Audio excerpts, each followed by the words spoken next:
ചേട്ടാ നമസ്കാരം. നമസ്കാരം.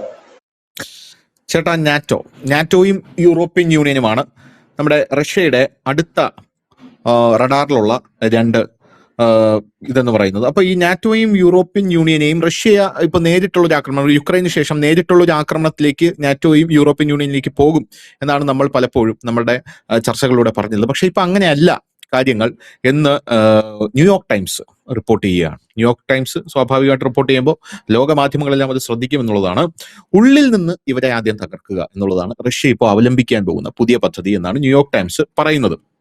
റഷ്യൻ പ്രസിഡന്റ് അദ്ദേഹത്തിന്റെ സൈന്യത്തോടും രഹസ്യാന്വേഷണ ഏജൻസികളോടും നാറ്റോയെ ഉള്ളിൽ നിന്ന് തകർക്കാനുള്ള, യൂറോപ്യൻ യൂണിയനെ ഉള്ളിൽ നിന്ന് തകർക്കാനുള്ള പദ്ധതികൾ ആവിഷ്കരിക്കാനാണ് ഇപ്പോൾ പറഞ്ഞിരിക്കുന്നത്.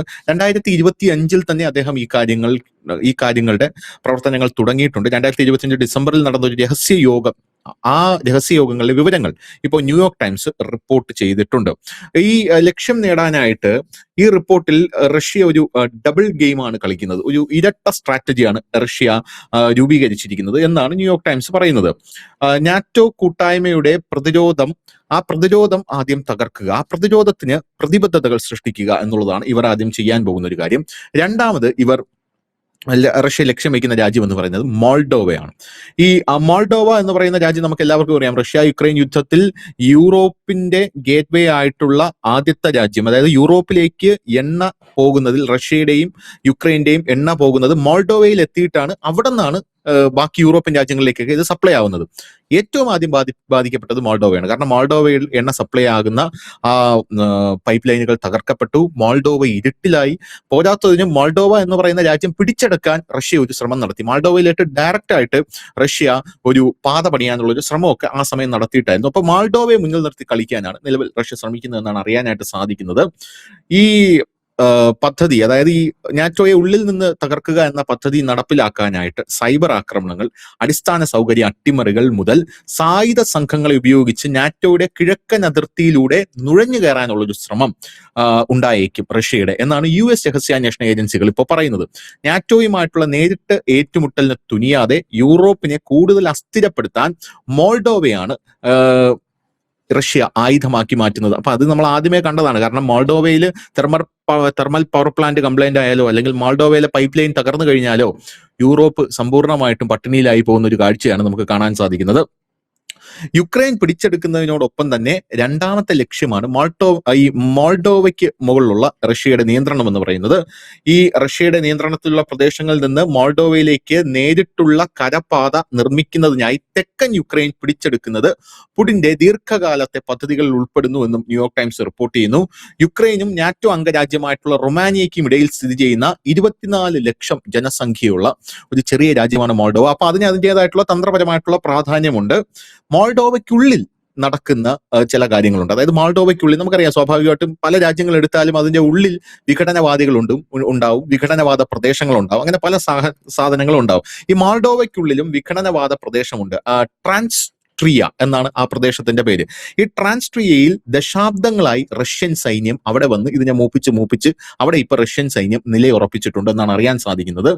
ഈ സാന്നിധ്യം ഇവരുടെ തലസ്ഥാനമായിട്ടുള്ള ചിസിനാവോ വരെ എളുപ്പത്തിൽ ആക്രമണം നടത്താനായിട്ട് റഷ്യയെ സഹായിക്കും. ഇതിനെ എളുപ്പമാക്കാൻ യുക്രൈന്റെ തെക്കൻ ഭാഗങ്ങളും പിടിച്ചെടുത്ത് റഷ്യ പദ്ധതി തയ്യാറാക്കുന്നുണ്ട്. റഷ്യ ഒരു സൈഡിൽ നിന്ന് ഇത്തരത്തിൽ മോൾഡോവയെ പിടിച്ചെടുത്ത് പദ്ധതികൾ തയ്യാറാക്കുമ്പോൾ മറു സൈഡിൽ റഷ്യ നാറ്റോയ്ക്കകത്ത് നുഴഞ്ഞു കയറി അതിനകത്ത് തകർക്കാനുള്ള, അത് നാറ്റോയെ പിളർത്താനുള്ള ശ്രമങ്ങളും തകർക്കാനുള്ള ശ്രമങ്ങളും ഒക്കെ നടത്തുകയാണ്. ഒരുപക്ഷെ നമ്മൾ എടുത്തു പറയുന്ന ഒരു കാര്യം, അമേരിക്കയെ നാറ്റോയുടെ അടുത്ത് നിന്നും റഷ്യ അകറ്റി കഴിഞ്ഞു. അതിന് ഏറ്റവും വലിയ പദ്ധതിയായിരുന്നു ഇറാനും അമേരിക്കയും തമ്മിലുള്ള യുദ്ധം. ഇറാനും അമേരിക്കയും തമ്മിൽ യുദ്ധം നടത്തി അവസാനം ട്രംപ് തന്നെ പറഞ്ഞു, ഞങ്ങളുടെ മിസൈലുകളില്ല, ഞങ്ങളുടെ കയ്യിൽ കാര്യങ്ങളൊന്നുമില്ല, ഇനി സാമ്പത്തികമായിട്ട് നമ്മൾ തകർച്ചയുടെ വക്കിലാണ്, അതുകൊണ്ട് ഇനി നാറ്റോ ആ സമയത്ത് പ്ലാൻ ബി എന്ന് പറയുന്ന ഒരു സാഹചര്യം കൊണ്ടുവന്നു. കാരണം ട്രംപിനെ നമ്മളെ സഹായിക്കാൻ പറ്റില്ല, അതുകൊണ്ട് പ്ലാൻ ബി കൊണ്ടുവരണമെന്ന് പറഞ്ഞു. ഇപ്പോൾ നാറ്റോയ്ക്ക് അകത്ത് നിന്ന് ഇവരെ തകർക്കാനുള്ള പദ്ധതി നേരത്തെ തുടങ്ങിയിരിക്കുന്നു പുടിൻ എന്നുള്ള റിപ്പോർട്ടുകളും പുറത്തു വരില്ല. അപ്പോൾ കാര്യങ്ങൾ ക്ലിയർ ആണ്.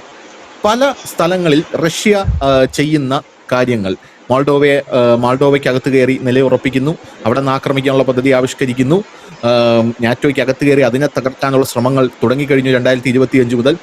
അമേരിക്കയെ നാറ്റോയെ സഹായിക്കാൻ പറ്റാത്ത രീതിയിൽ, അല്ലെങ്കിൽ സഹായിച്ചാലും അമേരിക്കയ്ക്ക് പൂർണ്ണാർത്ഥത്തിൽ സഹായിക്കാൻ പറ്റാത്ത രീതിയിൽ ആ ഒരു പദ്ധതിയും അവിടെ ഫുൾ ഫ്ലഡ്ജായിട്ട് റഷ്യ നടപ്പിലാക്കി കഴിഞ്ഞു. അക്ഷരാർത്ഥത്തിൽ നാറ്റോയെയും യൂറോപ്യൻ യൂണിയനെയും വളയുക എന്നുള്ളൊരു സാഹചര്യമില്ല, നമ്മൾ ഈ വ്യൂഹം തീർക്കുക എന്നുള്ളൊരു സാഹചര്യത്തിൽ റഷ്യ എത്തിക്കഴിഞ്ഞു എന്നാണ് ഈ ന്യൂയോർക്ക് ടൈംസ് ഇവർ റിപ്പോർട്ട് ചെയ്യുന്നത്. ഇവരുടെ റിപ്പോർട്ട് വിശ്വസനീയമാണോ? എത്രത്തോളം നമുക്കിതിനെ വിലയിരുത്താം? ഈ നാറ്റോയുമായി ഈ റഷ്യയുടെ ഈ യുദ്ധം വരുമ്പോൾ ഈ റിപ്പോർട്ടിൽ പറഞ്ഞ പോലെ സംഭവിക്കും എന്ന് നമുക്ക് എത്രത്തോളം വിലയിരുത്താൻ സാധിക്കും? അത് ഏറെക്കുറെ ആയിരിക്കാൻ സാധ്യതകൾ കൂടുതലാണ്. കാരണം നമ്മളിപ്പോൾ പലപ്പോഴും നമ്മൾ ഈ മാധ്യമങ്ങളിൽ വാർത്തയാക്കുന്നത് അമേരിക്കൻ ചാരസംഘടനയും ഇസ്രായേലിന്റെ മൊസാദിനെയുമൊക്കെയാണ് വലിയ ചർച്ചയാക്കി മാറ്റുന്നത്. അവരുടെ പ്രവർത്തനങ്ങളെയൊക്കെ നമ്മൾ വിലയിരുത്തുമ്പോൾ അതിനേക്കാൾ വലിയ പ്രവർത്തനങ്ങൾ നടത്തി പാരമ്പര്യമുള്ളവരാണ് റഷ്യയുടെ ഈ രഹസ്യാന്വേഷണ വിഭാഗങ്ങളും മറ്റുമൊക്കെ. ലോകത്തെ പല ഉന്നതമായ വ്യക്തികളുടെ മരണം പോലും ഇന്നും ദുരൂഹമായി തുടരുമ്പോൾ അതിന്റെ പിന്നിലൊക്കെ റഷ്യയാണെന്ന് ഏവരും പറയുന്നുണ്ട്. അതിപ്പോൾ ബ്രിട്ടൻ നിരന്തരം ഉന്നയിക്കുന്ന ആരോപണമാണ്. ഈ അടുത്ത കാലത്ത് അത് ഇന്ത്യയിലും അത്തരത്തിലൊരു ആരോപണം വന്നിരുന്നു. പുടിന്റെ ഒരു ശത്രു ഒഡീഷയിലാണോ അതോ ബീഹാറിലോ മറ്റോ ഇവിടെ എത്തിയിരുന്നു. അദ്ദേഹം കുറച്ചാൾ ഇവിടെ താമസിച്ചിരുന്നു. അദ്ദേഹം ഇവിടെ ടെറസിലല്ല ഹോട്ടലിന്റെ ബാൽക്കണിയിൽ നിന്ന് വീണ് മരിക്കുകയുണ്ടായി. അപ്പം ഇങ്ങനെയൊക്കെയുള്ള ഒരുപാട് കഥകളുണ്ട്. ഈ മൊസാദിനൊക്കെ പോലെ തന്നെയുള്ള രോമാഞ്ചം ഉണ്ടാക്കുന്ന ത്രില്ലർ കഥകൾ ഒരുപാട് ഈ റഷ്യൻ ചാരസംഘടനയ്ക്കുമുണ്ട്. അപ്പം അത് ഒരു നീക്കമാണ്. രണ്ടാമത്തെ ഒരു KGB, അത് രണ്ടാമത്തെ ഒരു നീക്കം എന്ന് പറഞ്ഞു കഴിഞ്ഞാൽ ഈ ഇറാൻ അമേരിക്ക യുദ്ധമാണ്. ആ യുദ്ധത്തിൽ അക്ഷരാർത്ഥത്തിൽ ധനുഷ് പറഞ്ഞത് ശരിയാണ്, ഏതാണ്ട് നാറ്റോ രാജ്യങ്ങൾ അതിൽ വലിഞ്ഞു നിൽക്കുകയായിരുന്നു. കാരണം അവർക്കതിൽ കാരണം നമ്മൾ വിചാരിക്കുന്ന പോലെ അല്ല യൂറോപ്യൻസ് ഇപ്പോൾ. അതിലെ പല രാജ്യങ്ങളും വലിയ പ്രതിസന്ധികൾ അഭിമുഖീകരിക്കുന്നുണ്ട്. ഉള്ളിൽ നിന്നുള്ള സംഘർഷങ്ങൾ വേറെ. അതായത് ഈ കടന്നുകയറ്റക്കാർ, കുടിയേറ്റക്കാർ. ഇന്നലെ നമ്മുടെ ശ്രീ ബെഞ്ചമിൻ നെതന്യാഹുവിന്റെ ഒരു കമന്റ് കണ്ടായിരുന്നു, അത് വലിയ വിവാദമായിട്ടുണ്ട്. ബെഞ്ചമിൻ നെതന്യാഹു പറയുന്നത് ലോകത്തിലെ ആദ്യത്തെ ന്യൂക്ലിയർ വെപ്പൺസ് ഉള്ള മുസ്ലിം രാഷ്ട്രം ബ്രിട്ടൻ ആണെന്ന്. അദ്ദേഹം പറഞ്ഞതിന്റെ അർത്ഥം അറിയാമല്ലോ, കുടിയേറ്റം. അതൊരു വലിയ വിവാദമായി മാറിയിട്ടുണ്ട്. അപ്പം ഇങ്ങനെ നിൽക്കുന്ന ഒരു സാഹചര്യം. പിന്നെ അവർക്കൊക്കെ ഈ സാമ്പത്തികമായ ഒരു പ്രതിസന്ധിയുണ്ട്. പിന്നെ റഷ്യയിൽ നിന്ന് എണ്ണ വാങ്ങരുത്, ഗ്യാസ് വാങ്ങരുത്, ട്രംപ് കൊടുത്ത തിട്ടൂരം, അത് പല രാജ്യങ്ങൾക്കും അതിനകത്ത് അതൃപ്തിയുണ്ട്. കാരണം അവരുടെ ഒരു കഞ്ഞി പാർട്ടിയിടുന്ന നിലപാടാണ് ട്രംപ് സ്വീകരിച്ചത്. അതൊക്കെ അങ്ങനെ തന്നെ നിൽക്കുന്നു. ഈ ഒരു സാഹചര്യത്തിലാണ് ഇപ്പോൾ ഈ റഷ്യയുടെ ഒരു നീക്കം. അതിന് തൊട്ട് മുമ്പ് നമ്മൾ ഒരു 3-4 ദിവസം മുമ്പ് ഒരു വാർത്ത നമ്മൾ ചെയ്തിരുന്നു. ചൈന ബ്രിട്ടന്റെ ഈ യുദ്ധക്കപ്പലുകളും മറ്റും ഹാക്ക് ചെയ്ത വിവരം, അവരുടെ രഹസ്യങ്ങളും മറ്റും ഹാക്ക് ചെയ്തൊരു വിവരം നമ്മൾ പുറത്തു വന്നിരുന്നു. അതായത് ഇപ്പോൾ ഒരു ഡീപ് സ്റ്റേറ്റ് പോലെ റഷ്യയും ചൈനയും ഇറാനും ഒക്കെ പ്രവർത്തിക്കുന്നു എന്ന് വേണമെങ്കിൽ നമുക്ക് കരുതാം. റഷ്യയെ സംബന്ധിച്ച് ഇത്തരത്തിലുള്ള സ്ഫോടനങ്ങളും മറ്റും ഉണ്ടാക്കാൻ കുറച്ചുകൂടി ഇപ്പോൾ എളുപ്പമാണ്. കാരണം ഇറാൻ അവരുടെ പ്രോക്സികൾ ലോകമെമ്പാടുമുണ്ട്. ആ ഒരു പ്രോക്സിക്ക് ഒരു ഹെൽപ്പ് കൊടുത്തു കഴിഞ്ഞാൽ ഇത്രയും വെപ്പൺസ് ഇല്ല, ഇത്രയും പണത്തിന്റെ ആവശ്യമില്ല, ഇത്രയും റിസ്ക് ഇല്ല, എവിടെ പൊട്ടിത്തെറിക്കാൻ പറ്റും. അങ്ങനത്തെ ഒരു സ്ഥിതിയിലേക്ക് പോകും. നമുക്കറിയാം യൂറോപ്യൻ യൂണിയൻ രാജ്യങ്ങളിലെ പല ചെറിയ രാജ്യങ്ങളുണ്ട്. അവർ സമാധാനപ്രിയരായിട്ട് കഴിഞ്ഞു പോകുന്ന രാജ്യങ്ങളിലൊക്കെ ഈ പൊട്ടിത്തെറിക്കുകയും ബോംബ് സ്ഫോടനങ്ങളൊക്കെ ഉണ്ടാകുകയും ചെയ്തു കഴിഞ്ഞാൽ അവിടെ ഉണ്ടാകുന്ന ഒരു അവസ്ഥ മറ്റൊന്നായിട്ട് മാറും. നമ്മൾ കണ്ടതാണിപ്പം ബ്രിട്ടനിലേക്ക് കുടിയേറ്റക്കാർ ഇടിച്ചു കയറുന്ന കാഴ്ച, സ്പെയിനിലേക്ക് കുടിയേറ്റക്കാർ ഇടിച്ചു കയറുന്ന കാഴ്ച. അപ്പം അതേപോലൊക്കെ അപ്രതീക്ഷിതമായിട്ടുള്ള സംഭവങ്ങൾ നടത്താനായിട്ട് ഇവർക്ക് കഴിയുക തന്നെ ചെയ്യും. കാരണം ഇപ്പോൾ ഈ റഷ്യ, നമ്മൾ തുടക്കം മുതലേ പറയുന്ന ഒരു കാര്യമുണ്ട്, റഷ്യ ഇവന്മാരെല്ലാം ഇതിനകത്ത് വലിച്ചിടും. കാരണം റഷ്യക്ക് മുമ്പോട്ട് പോകണമെന്നുണ്ടെങ്കിൽ ഇവരെല്ലാവരും കൂടെ ഈ യുദ്ധത്തിന്റെ കെടുതികൾ അനുഭവിക്കണം. യുദ്ധക്കെടുതികൾ ഇവരെല്ലാം അനുഭവിച്ചു കഴിയുമ്പോൾ സ്വാഭാവികമായി തന്നെ ഇവരൊരു കോംപ്രമൈസിന് വരുമെന്ന് റഷ്യക്ക് നന്നായിട്ട് അറിയാം. ഇപ്പോൾ ധനുഷ് പറഞ്ഞിട്ടുണ്ടെങ്കിൽ മാൾഡയിലെയൊക്കെ പൈപ്പ് ലൈനുകളും മറ്റും തകർത്ത് കഴിഞ്ഞാൽ യൂറോപ്പിനെ അക്ഷരാർത്ഥത്തിൽ അത് വെട്ടിലാക്കി കളയും. അപ്പൊ സ്വാഭാവികമായി തന്നെ എല്ലാ യൂറോപ്യൻ രാജ്യങ്ങൾക്കും റഷ്യയോട് യുദ്ധം ചെയ്യണമെന്ന് ആഗ്രഹമില്ല. അപ്പോൾ സ്വാഭാവികമായി ഒരു കോംപ്രമൈസിന് വേണ്ടിയിട്ട് വലിയ പ്രഷർ ട്രംപിന് നേർക്ക് ഉയരുക തന്നെ ചെയ്യും. കാരണം ഇത് എങ്ങനെയെങ്കിലും കോംപ്രമൈസ് ആക്കിയേ പറ്റൂ യുദ്ധം എന്ന് ഇപ്പോൾ തന്നെ ആ നിലയിലാണ് അവർ പലരും. കാരണം ബ്രിട്ടൻ ഓൾറെഡി പറഞ്ഞു കഴിഞ്ഞു, ഞങ്ങൾ ഇന്ത്യയുടെ കയ്യിൽ നിന്ന് പെട്രോളിയം ഉൽപ്പന്നങ്ങൾ വാങ്ങും, ഞങ്ങൾക്ക് വേറെ നിവൃത്തിയില്ല മുമ്പോട്ട് പോകാൻ. ഇത് എണ്ണ വേണ്ടേ ഇത് ഓടാനായിട്ട്, ഇത് എവിടുന്ന് കിട്ടാനാ എണ്ണ? ഇപ്പോൾ ഗൾഫ് രാഷ്ട്രങ്ങളിൽ നിന്നുള്ള എണ്ണ വരവ് വളരെയധികം കുറഞ്ഞിരിക്കുന്നു. ഈ ഒരു സാഹചര്യത്തിൽ അവർ പറയുന്നത് ഞങ്ങൾ ഇന്ത്യയുടെ പക്കൽ നിന്ന് തന്നെ വാങ്ങുക, കാരണം ഞങ്ങൾക്ക് മുമ്പോട്ട് പോകാൻ വേറെ നിവൃത്തിയില്ല, പൈസ കുറവാണ് അവിടുന്ന് വാങ്ങുമ്പോൾ, ഞങ്ങൾ അവിടുന്ന് വാങ്ങുമെന്ന് പറയുന്നു. ഒരുപാട് രാജ്യങ്ങൾ ആ തരത്തിലേക്ക് നീങ്ങുന്നു. ഇങ്ങനെയൊക്കെ ഉള്ള ഒരു കാഴ്ചയിലേക്ക് പോകുമ്പോൾ റഷ്യ അതിന് കൂടുതൽ പ്രഷറിലേക്ക് ആക്കുകയാണ് അമേരിക്കയെ ഒറ്റപ്പെടുത്തുക എന്നുള്ളതല്ല, അമേരിക്ക പ്രഷറൈസ് ചെയ്യുകയാണ്.